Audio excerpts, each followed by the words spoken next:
6 ते 15 तयार आहेत का? बजर देऊन सुटला गाड्या क्रमांक या मैदानातला 4 सुटला आणि 4 मध्ये सुद्धा 4 गाड्या होत्या, त्यातली एक गाडी बाद झाली आणि आता लढत पाहायला मिळते.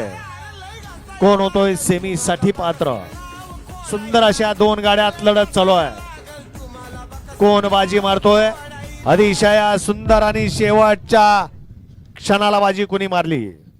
एकदा निकाल खालून चेक करा. शंभू ड्रायव्हर वाघावकरांनी गाडी क्रमांक 2 मध्ये सुंदर अशी गाडी सेमीसाठी पात्र केली. समीर मोरे चिपळूण, सचिन माने बेलदरे यांच्याकडून या ठिकाणी 200 रुपयाचं बक्षीस. ड्रायव्हर आपलं बक्षीस मालकाकडून घ्यायचंय. वळला गट क्रमांक या मैदानातला 5 वळला.